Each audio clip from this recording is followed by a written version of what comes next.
يسعك الفضاء الرحيم الفسيح فبالله كم السلام علیکم. میرا نام عبدالرحیم ہے. مختلف حدیثی کتابوں سے مختلف ٹاپکس پہ ویڈیوز بنا رہا ہوں. تو امام ابو یعلا موصلی کی جو مجموعہ حدیث ہیں ان سے کچھ حدیثیں ہیں. اعوذ باللہ من الشیطان الرجیم. بسم اللہ الرحمن الرحیم. حدیث نمبر 5700. حضرت ابن عمر رضی اللہ تعالیٰ عنہ فرماتے ہیں کہ میں نے حضور صلی اللہ علیہ وسلم سے ایک مرتبہ نہیں کئی مرتبہ سنا کہ آپ صلی اللہ علیہ وسلم نے فرمایا بنی اسرائیل میں کفیل رہتا تھا، وہ گناہوں سے پرہیز نہیں کرتا تھا. وہ ایک عورت کے پاس آیا، اس نے اس کو 60 دینار دیے وطی کرنے کے لیے. جب وہ عورتوں کی ٹانگوں کے درمیان بیٹھا وہ عورت کانپنے لگی اور رو پڑی. اس نے کہا تو کیوں رو رہی ہے؟ کیا تو ناپسند کرتی ہے؟ اس نے کہا نہیں، بلکہ یہ عمل میں نے کبھی بھی نہیں کیا، مجھے اس پر کسی ضرورت نے ابھارا ہے. اس نے کہا تو یہ عمل کرتی ہے تو عمل کبھی بھی نہیں کیا. پھر وہ اترا. اس نے کہا یہ دنا نیر لے جاؤ. پھر اس نے کہا اللہ کی قسم وہ کفیل اللہ کی نافرمانی کبھی نہیں کرے گا. وہ رات کو مر گیا تو صبح اس کے وقت اس کے دروازے پہ لکھا ہوا تھا اللہ نے اس کفیل کو بخش دیا ہے.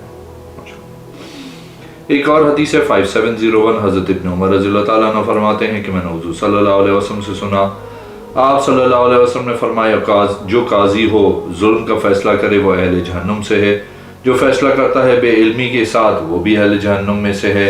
وہ قاضی ہو اور فیصلہ کرے عدل کے ساتھ وہ اس لائق ہے کہ نجات پائے برابر برابر، نہ کوئی چیز دینی پڑے نہ لینی پڑے.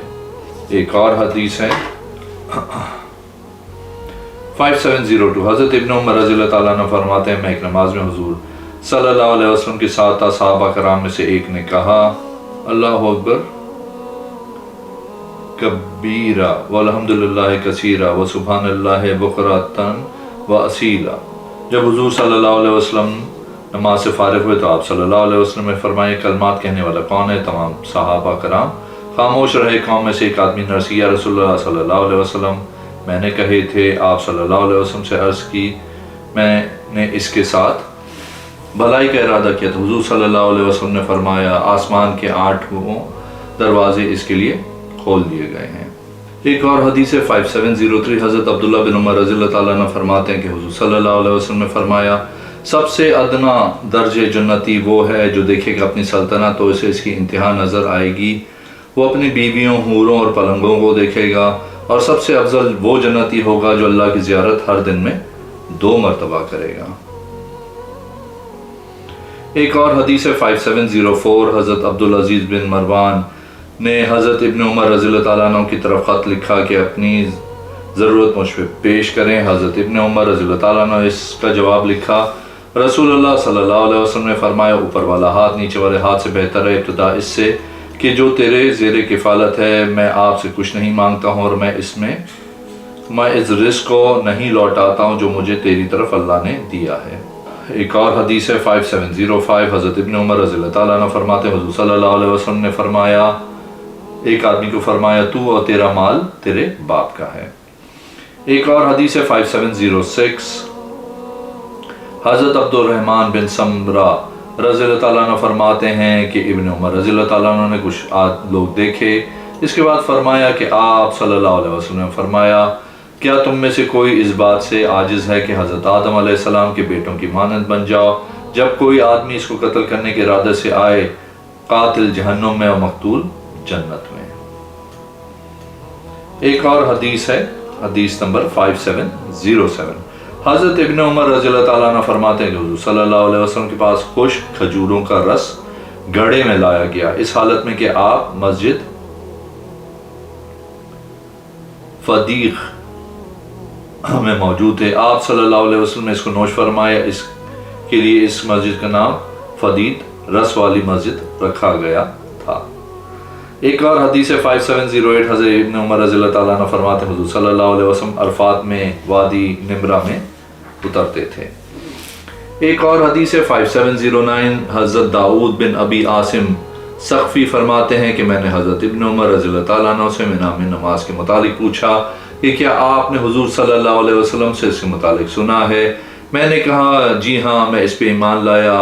آپ منہ میں 2 رکعت پڑھتے تھے.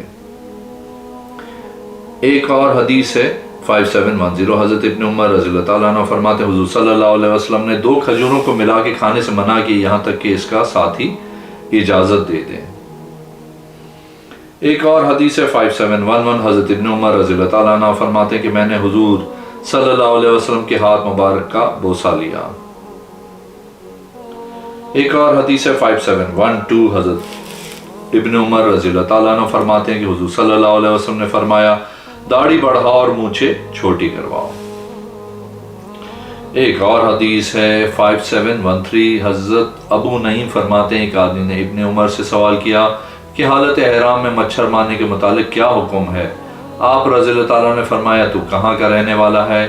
اس نے کہا میں اہل عراق کا ہوں۔ آپ رضی اللہ تعالیٰ نے فرمایا دیکھ ذرا تو مجھ سے مچھر کے خون کے متعلق سوال کر رہا ہے، تو نے ابن رسول اللہ صلی اللہ علیہ وسلم کو قتل کیا، حالانکہ میں نے حضور صلی اللہ علیہ وسلم سے سنا ہے کہ آپ صلی اللہ علیہ وسلم نے فرمایا یہ دونوں میرے دنیا کے پھول ہیں۔ ایک اور حدیث ہے 5714 حضرت مسلم فرماتے ہیں ایک آدمی حضرت ابن عمر رضی اللہ تعالیٰ عنہ کے پاس آیا، پوچھا کہ وتر سنت ہیں؟ آپ رضی اللہ تعالیٰ عنہ نے فرمایا سنت کیا ہے؟ حضور صلی اللہ علیہ وسلم اور مسلمانوں نے وتر پڑھے ہیں۔ پھر اس نے کہا کیا وہ سنت ہے؟ آپ رضی اللہ تعالیٰ نے اس کو کہا کیا تو سمجھتا نہیں ہے کہ حضور صلی اللہ علیہ وسلم اور مسلمانوں نے پڑھی ہے؟ ایک اور حدیث 5715 حضرت واسع بن حبان فرماتے ہیں کہ وہ کھڑے ہو کے مسجد میں نماز پڑھ رہے تھے کہ حضرت ابن عمر رضی اللہ تعالیٰ عنہ ان کے پاس آ گئے۔ آپ رضی اللہ تعالیٰ عنہ کی پیٹھ قبلے کی جانب تھی، جب واسع کی بائیں طرف پھر کے اس کی طرف بیٹھ گئے۔ حضرت واسع نے ابن عمر رضی اللہ تعالیٰ عنہ سے عرض کی آپ رضی اللہ تعالیٰ عنہ کو دائیں جانب پھیرنے سے کون سی چیز رکاوٹ تھی؟ آپ رضی اللہ تعالیٰ عنہ نے فرمایا کوئی نہیں، مگر میں آپ کو دیکھ کر آپ کی طرف پھر گیا۔ حضرت ابن عمر رضی اللہ تعالیٰ نے فرمایا تو نے اچھا کیا، لوگ کہتے ہیں جب تو نماز پڑھاتا ہے تو جب سلام پھیرے تو اپنے دائیں جانب پھر۔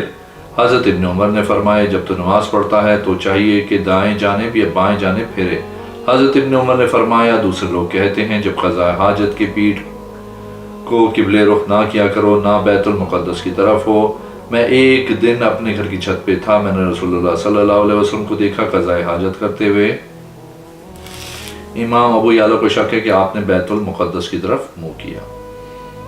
ایک اور حدیث 5716 حضرت ابن عباس حضرت ابن عمر رضی اللہ تعالیٰ عنہ دونوں فرماتے ہیں کہ حضور صلی اللہ علیہ وسلم نے منبر شریف پہ فرمایا بعض آ جائیں وہ لوگ جو جمعے کی نماز چھوڑتے ہیں، ورنہ اللہ ان کی دلوں پہ مہر لگا دے گا اور ان کو غافلوں میں لکھ دے گا۔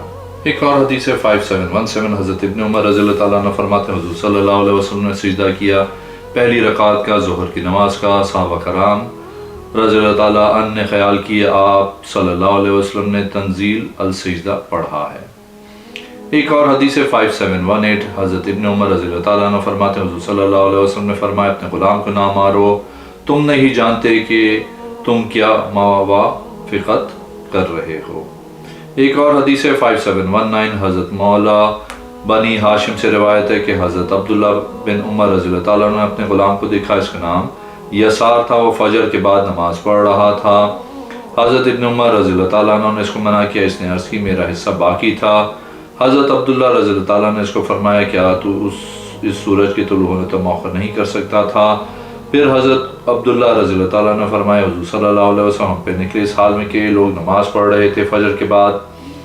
آپ صلی اللہ علیہ وسلم نے فرمایا فجر کے بعد صرف 2 رکعت ہی ہیں۔